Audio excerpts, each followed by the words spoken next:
Hammerheads, thanks for tuning in. You know, my videos are fucking shit, aren't they, really? I mean, everyone's doing dead good intros for their videos, you know what I mean? But I haven't got the software. I'm going to have to start doing some proper intros eventually. I'll have to get the appropriate software though. I'll have to ask around, see what people use and blah de blah, how much it is, and because I'm by no means a technical wizard. Anyway, that aside, outros and all. Film review. Did I do one last week? Don't Go in the Woods. Or was that the week before? Never mind. This week's film review is a western. Yep. Brilliant, starring Clint Eastwood. Da-da. Outlaw Josie Wales. Fucking brilliant film this. Yep. 1976, from the novel Gone to Texas by Forrest Carter. I don't know what the book's like, I've never even seen it, I've never read it or anything.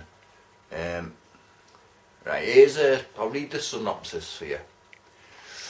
Here's a bit at the top here. A sweeping western, impressively directed by its star, Danny Peary. Guide for the film fanatic. I can't fucking read with them on. As the Outlaw Josie Wales Academy Award winner, Clint Eastwood is ideally cast as a hard-hitting, fast-drawing loner, recalling his man with no name from his European westerns. But unlike that other mythic outlaw, Josie Wales has a name and a heart. After avenging his family's brutal murder, Wales is on the run, pursued by a pack of killers. He travels alone, but a ragtag group of outcasts, including Sondra Locke and Chief Dan George, is drawn to him. It should be are drawn to him. Bad grammar. And Wales can't leave his motley surrogate family unprotected. Eastwood's skill before and behind the camera connected with audiences for its humour and tenderness, as well as hair-trigger action. Yeah, directed by Clint Eastwood, you know, starring John Vernon, Sondra Locke, who he married in the end and had a bitter divorce battle with her, Chief Dan George, Will Sampson, who was also in One Flew Over the Cuckoo's Nest, what's his name, man?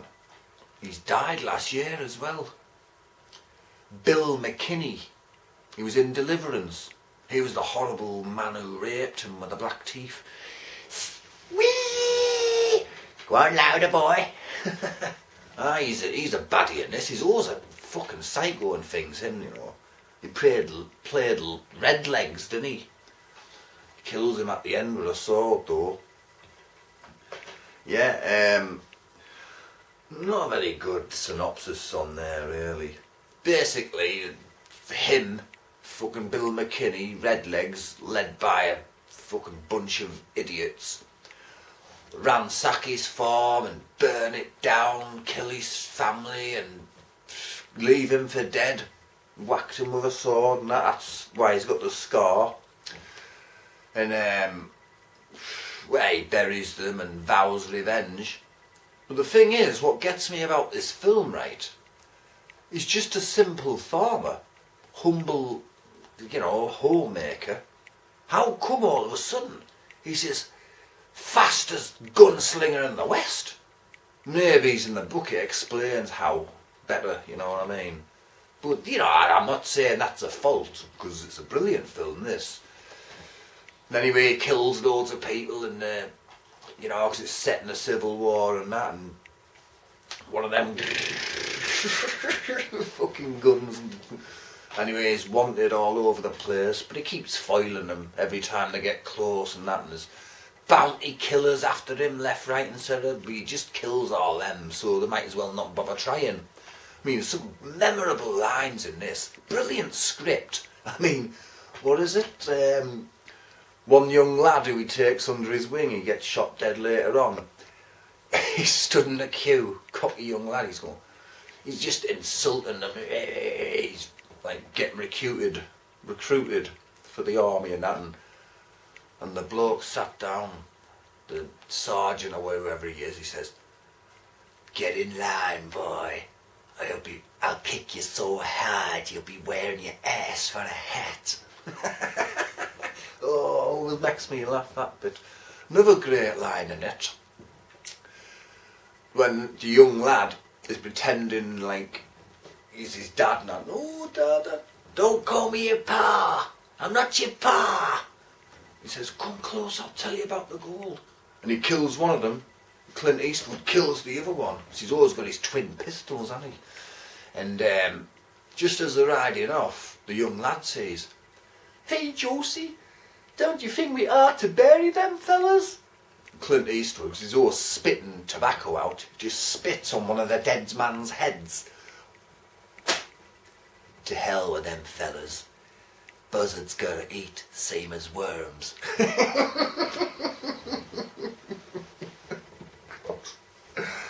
And it's like when the Chief Dan George, the old Indian bloke, and the squaw, and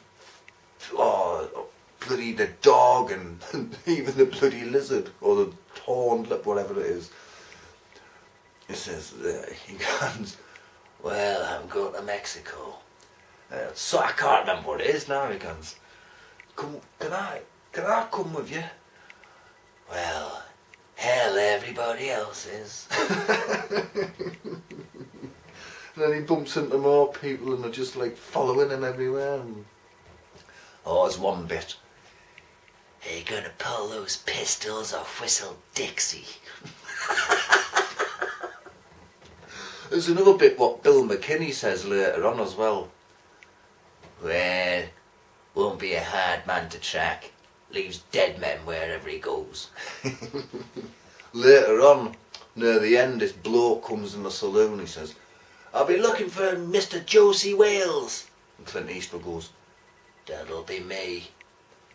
"You're a wanted man, Josie." "Man's gonna make a living somehow." Clint Eastwood goes, "Dying ain't much of a living, boy." And he fucks off, and then he comes back.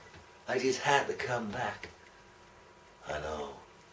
Anyway, you don't see him shoot. He just flies out the bloody saloon door, and his friend just gone, ooh, and fucks off. Anyway, it's a great film about revenge, and and it's brilliant. Music by Jerry Fielding. Yep. And it's quite a long film, 131 minutes, so it's 2 hours and 15 minutes, and yeah, I remember my brother went to see this at the Pictures when it first come out when we lived in Middlesbrough in 1976. He also bought the bloody vinyl soundtrack. Oh God. Yeah, brilliant film. Everyone's heard of that. Even unborn babies have heard of this one, man. See you later, hammerheads. I feel like watching it now.